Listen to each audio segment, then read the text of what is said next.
السلام علیکم۔ آج ہم بات کریں گے پاولو کویلو کے ناول دی الکیمسٹ کے بارے میں۔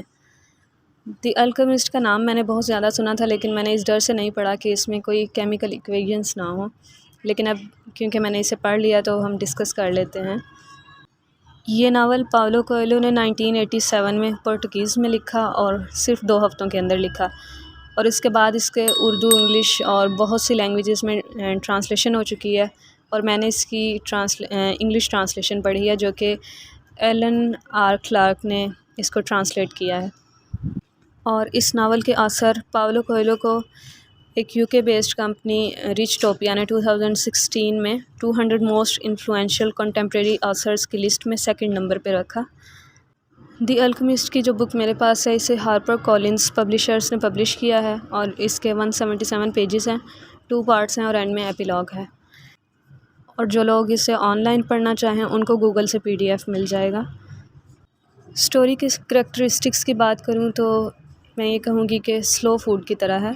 سٹوری سلو ہے اور ٹیسٹی بھی ہے، اور تھوڑا تھوڑا سسپینس ہے کہ اب مین کریکٹر کیا کرے گا یا اس کے ساتھ کیا ہوگا، اور سارا ناول ایک ہی مین کریکٹر ہے جس کے گرد گھومتا ہے، اور کہیں کہیں ہمیں کسی اور کا شارٹ سین نظر آ جاتا ہے، اور جو مین کریکٹر ہے اس میں وہ ہے سینٹ یاگو۔ اور سٹوری بہت ہی سمپل وے میں لکھی گئی ہے، تو اگر آپ انگلش کے نیٹیو اسپیکر نہیں ہیں یا آپ انگلش ناولز کے بگنر ہیں تو یہ ناول آپ کے لیے ہائیلی ریکمینڈڈ ہے۔ اور یہ ناول جو میسیج ہمیں دیتا ہے وہ یہ کہ ہم اپنے ڈریمز کو اچیو کر سکتے ہیں اگر ہم ان کے لیے کوشش کرتے رہیں۔ جیسا کہ آتھر نے لکھا، When you want something, all the universe conspires in helping you to achieve it۔ یہ ناول ایک لڑکے کی کہانی ہے جو کہ اپنے ڈریم کو اچیو کرنے کے لیے ساری مشکلات کو فیس کرتا ہے اور آخرکار اسے اچیو کر لیتا ہے۔ تو یہ ناول کسی حد تک اپنے ریڈرز کو موٹیویٹ کر سکتا ہے کہ وہ بھی اپنے ڈریمز کو اچیو کریں، لیکن آئی تھنک ناول پڑھتے ہوئے ہمارے انکانشیس مائنڈ میں ہوتا ہے کہ یہ ناول ہے، ریئلٹی نہیں۔ تو اصل انسپائریشن ہمیں ریئل لائف سٹوریز سے ملتی ہے۔ اور اس ناول کے اینڈ میں جو ایک سین آتا ہے کہ لڑکے نے خود کو ہوا میں تبدیل کر لیا، تو تب بھی ہمارا مائنڈ یہ سوچتا ہے کہ ایسا ناولز میں ہی ہو سکتا ہے، ریئلٹی میں نہیں۔ تو سٹوری کا جو سٹارٹ سے ایک ریئلٹی والا جو ایک اثر آ رہا تھا وہ وہاں پہ آ کے ختم ہو جاتا ہے۔ اور اب ہم ڈسکس کریں گے اس ناول کی شارٹ سمری، اور اینڈ میں اس ناول سے 12 کوٹیشنز شیئر کروں گی۔ دی الکیمسٹ ناول کی سٹوری ایک لڑکے سینٹ یاگو کی گرد گھومتی ہے، اور سینٹ یاگو نے 16 ایئرس تک ایک سیمینری اٹینڈ کیا کیونکہ اس کے پیرنٹس یہ چاہتے تھے کہ وہ پریسٹ بنے، لیکن اس نے اپنے پیرنٹس کو کہا کہ وہ پوری دنیا میں ٹریول کرنا چاہتا ہے اور پریسٹ نہیں بننا چاہتا۔ تو اس کے پیرنٹس نے کہا کہ وہ یہ افورڈ نہیں کر سکتے، اور ان لوگوں میں سے صرف وہی لوگ ٹریول کر سکتے ہیں جو شیپرڈز ہوں۔ تو لڑکے نے شیپرڈ بننے کا فیصلہ کر لیا۔ یوں اب وہ گھر کو چھوڑ کر ایک شیپرڈ بن چکا ہے، اور وہ اپنی شیپ کو لے کر جاتا ہے ہر جگہ اور بکس پڑھا کرتا ہے اور اپنی شیپ سے باتیں کیا کرتا ہے۔ سینٹ یاگو لاسٹ ایئر ایک مرچنٹ کے پاس گیا تھا اپنی شیپ کو بیچنے کے لیے، اور اس کی بیٹی سے وہاں کچھ بات چیت ہوئی تھی، تو اب وہ اس سال دوبارہ اسی مرچنٹ کے پاس جا رہا ہے اس کی بیٹی سے ملنے کے لیے، لیکن راستے میں اسے ایک خواب آتا ہے کہ اگر وہ ایجپٹ کی طرف جائے تو ایجپشین پیرامڈس کے پاس اس کے لیے ایک ہڈن ٹریئر موجود ہے۔ سینٹ یاگو اس خواب کو کوئی زیادہ اہمیت نہیں دیتا، لیکن اس کو ایک شخص ملتا ہے جو اس کو کہتا ہے کہ اگر وہ اپنی شیپ کا 10واں حصہ اسے دے دے تو وہ اس کو بتا دے گا کہ اس نے اپنا ہڈن ٹریئر کس طرح فائنڈ آؤٹ کرنا ہے۔ لڑکا اسے اپنی شیپ کا 10واں حصہ دے دیتا ہے، لیکن وہ شخص جواب میں کہتا ہے کہ اس کا ٹریئر جو ہے وہ ایجپشین پیرامڈس کے پاس ہے، اور اس کو فائنڈ آؤٹ کرنے کے لیے اسے وہیں جانا ہوگا۔ اور وہ کہتا ہے کہ اگرچہ سینٹ یاگو یہ بات پہلے سے جانتا تھا، لیکن اس نے اس کی شیپ کا 10واں حصہ اس لیے لیا ہے تاکہ اس کو یہ ڈیسائیڈ کرنے میں آسانی ہو کہ اس نے واقعی میں ہی اپنا ٹریئر فائنڈ آؤٹ کرنا ہے اور اپنے خواب کو بھلا نہیں دینا۔ اور سینٹ یاگو دیکھتا ہے کہ اس شخص نے ایک ہیوی گولڈ کی بریسٹ پلیٹ پہنی ہوئی ہے اور اس کے اوپر پریشیس سٹونز ہیں، تو وہ یہ سوچتا ہے کہ اگر وہ اتنا ریچ ہے تو اس کو جھوٹ بولنے کی ضرورت نہیں تھی، تو وہ اس شخص کی بات مان کر ایجپشین پیرامڈس کی طرف جانے کا فیصلہ کر لیتا ہے۔ اور یوں سینٹ یاگو اسپین سے، جو کہ یورپ میں ہے، وہاں سے افریقہ چلا آتا ہے تاکہ وہاں سے آگے ایجپٹ جا سکے۔ لیکن سینٹ یاگو یہاں یہاں صرف عربک بولی جاتی ہے اور اسے صرف اسپینش بولنی آتی ہے، تو اس کو یہاں ایک شخص ملتا ہے جو کہ اسپینش بول سکتا ہے. وہ اسے کہتا ہے کہ وہ اس کو ایجپشین پیرامڈس کی طرف لے جائے گا اور اس کے لیے اس کو کچھ رقم چاہیے جس کے لیے وہ ان دونوں کے لیے کیملز خرید لے. تو سینٹیاگو اپنی ساری رقم جو کہ وہ اپنی ساری شیپ کو بیچ کر لے کر آیا ہے اس کو دے دیتا ہے اور وہ شخص اس کی رقم لے کر غائب ہو جاتا ہے. اب سینٹیاگو کے پاس نہ تو رقم ہے اور نہ ہی اس کی شیپ ہیں، اور وہ ایک ایسے کنٹری میں ہے جہاں کی وہ لینگویج تک نہیں جانتا. تو وہ خود کو ایک پور وکٹم کی بجائے ایک ایڈونچرر کے طور پہ سمجھتا ہے. اور اب سینٹیاگو ایک کرسٹل گلاسز کی شاپ کے اوپر کام کرنے لگتا ہے، کیونکہ ابھی ایجپٹ اور جہاں پر وہ ہے وہاں سے اس کے درمیان تھاؤزنڈز آف کلومیٹرز کا ڈیزرٹ ابھی باقی ہے، جو اس کو کراس کرنے کے لیے اس کو کچھ رقم چاہیے. سینٹیاگو اس شاپ پہ 11 منتھس کام کرتا ہے اور عربک بھی سیکھ لیتا ہے اور اتنی رقم جمع کر لیتا ہے کہ وہ ڈیزرٹ کو کراس کر سکے. تو اب وہ ایجپٹ جانے کے لیے ایک کاروان کے ساتھ شامل ہو جاتا ہے. اسی کاروان میں سینٹیاگو کے ایک انگلش مین بھی ملتا ہے جو کہ ایجپٹ جا رہا ہے کسی الکیمسٹ سے ملنے کے لیے اور وہ گولڈ بنانا چاہتا ہے. اور جب وہ ڈیزرٹ میں سفر کر رہے ہوتے ہیں تو ٹرائبل وارز سٹارٹ ہو جاتی ہیں. تو وار سے بچنے کے لیے کاروان کو ایک اویسس پہ پناہ لینی پڑتی ہے، لیکن سینٹیاگو کو ایجپشین پیرامڈس تک پہنچنے کے لیے ابھی بھی بہت سارا سفر کرنا ہے ڈیزرٹ میں. لیکن اب یہ کاروان تب تک سفر نہیں کر سکتا تھا جب تک کہ ٹرائبس کی وار ختم نہ ہو جائے. سینٹیاگو اس اویسس پہ فاطمہ نام کی لڑکی سے ملتا ہے اور وہ اس سے شادی کرنا چاہتا ہے، اور اب اس کے دل میں یہ ڈر بھی پیدا ہو گیا کہ کہیں ایسا نہ ہو وہ اپنے ٹریئر کو فائنڈ آؤٹ کرنے کے لیے جائے اور فاطمہ کو کھو دے. لیکن فاطمہ اسے اپنے ٹریئر کو فائنڈ آؤٹ کرنے کے لیے انکریج کرتی ہے اور وہ کہتی ہے کہ the desert takes our men from us and they don't always return, we know that and we are used to it. Oasis جو کہ نیوٹرل ٹیریٹری سمجھے جاتے ہیں کیونکہ وہاں پر زیادہ تر بچے اور عورتیں ہوتے ہیں اور ٹرائبس جو ہیں وہ اس پہ حملہ نہیں کرتے. لیکن سینٹیاگو کو یہ خواب آتا ہے کہ اس اویسس پہ آرمی نے حملہ کر دیا ہے. سینٹیاگو اپنا یہ خواب جا کر ٹرائبل چیفز کو جا کر بتاتا ہے، تو وہ کہتے ہیں کہ اگر دشمن نے ان کے اوپر حملہ کیا تو ان کے دشمن کے ہر 10 آدمیوں کے مرنے کے بدلے وہ سینٹیاگو کو ایک پیس آف گولڈ دیں گے، لیکن اگر ایسا نہ ہوا تو وہ سینٹیاگو کو قتل کر دیں گے. نیکسٹ ڈے ایسا ہی ہوا کہ دشمن نے اویسس پہ حملہ کر دیا، تو ٹرائبل چیف نے پھر سینٹیاگو کو گولڈ کے 50 پیسز دیے. پھر ٹرائبل چیف نے سینٹیاگو کو جوزف، جسے ہم اردو میں حضرت یوسف کہتے ہیں، ان کی ایجپٹ میں خواب کی صحیح تعبیر کے نتیجے میں بادشاہ بننے کی کہانی سنائی اور سینٹیاگو کو اویسس کا کاؤنسلر بننے کی پیشکش کی.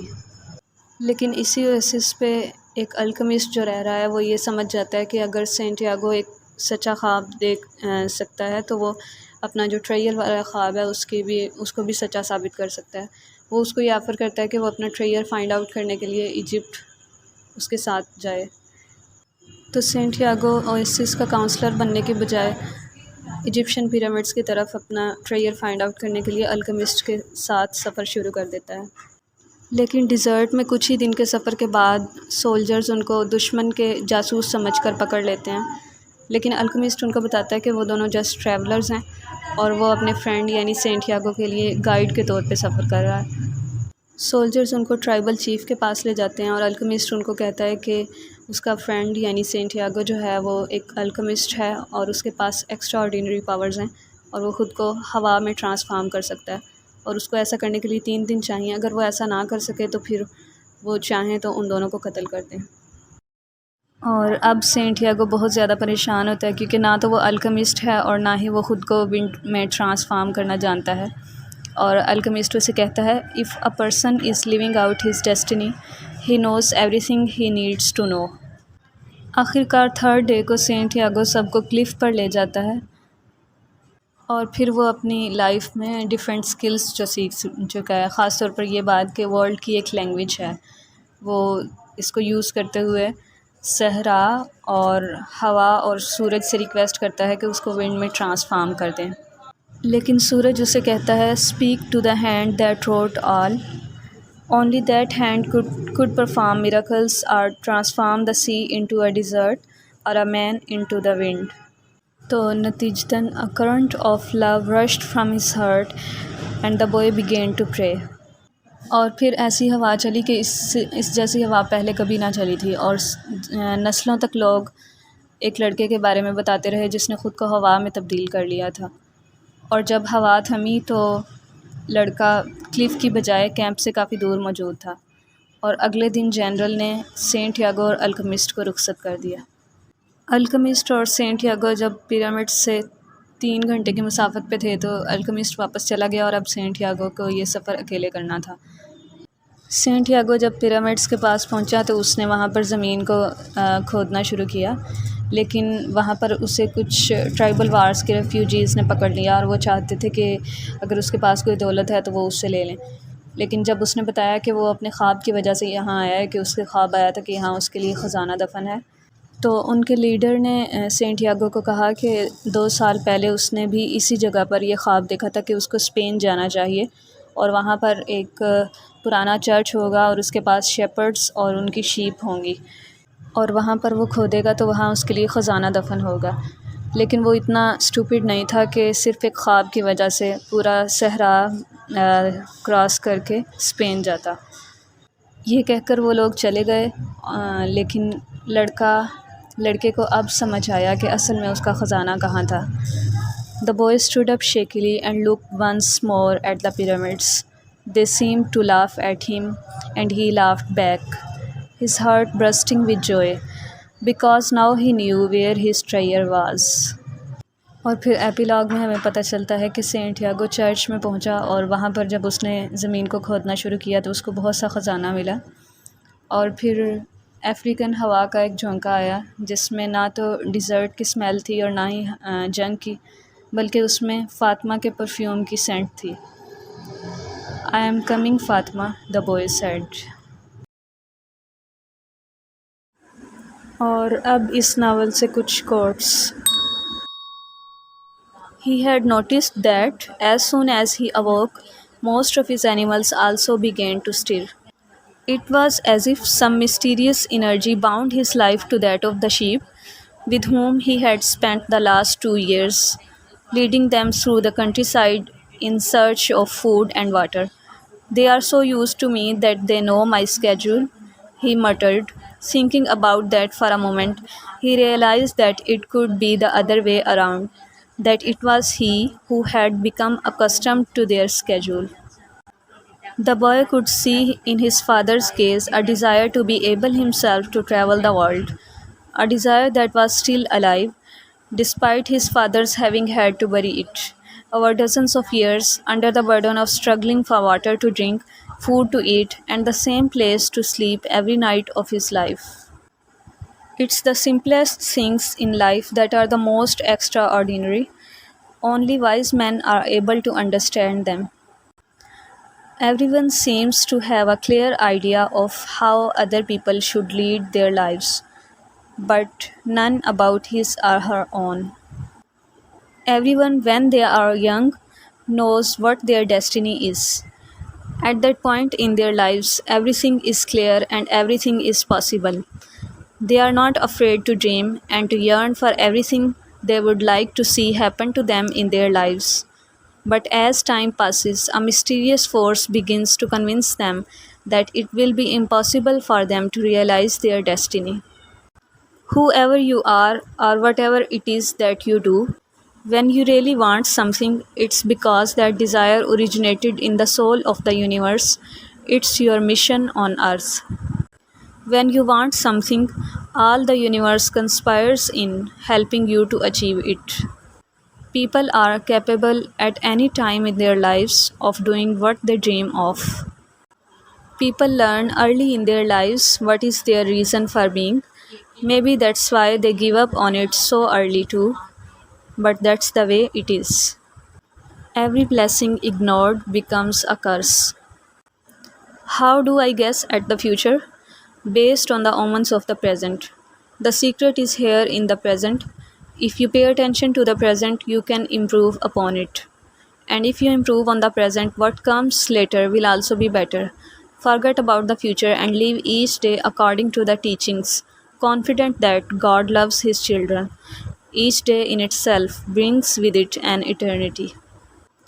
Everyone on earth has a treasure that awaits him. His heart said. We people's hearts seldom say much about those treasures because people no longer want to go in search of them.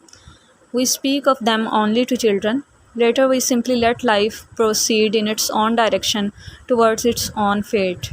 But unfortunately, very few follow the path laid out for them, the path to their destinies and to happiness. Most people see the world as a threatening place, and because they do, the world turns out indeed to be a threatening place. And then there were the others who were interested only in God. They never found the secret.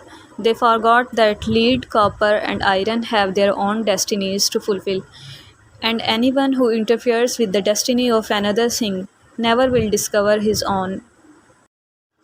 The world was huge and inexhaustible. He had only to allow his sheep to set the route for a while, and he would discover other interesting things. The problem is that they don't even realize that they are walking a new road every day. They don't see that the fields are new and the seasons change. All they think about is food and water. Maybe we are all that way, the boy mused. People are afraid to pursue their most important dreams because they feel that they don't deserve them or that they will be unable to achieve them. Thank you for watching this video. Please subscribe this channel. Jazakumullah khair.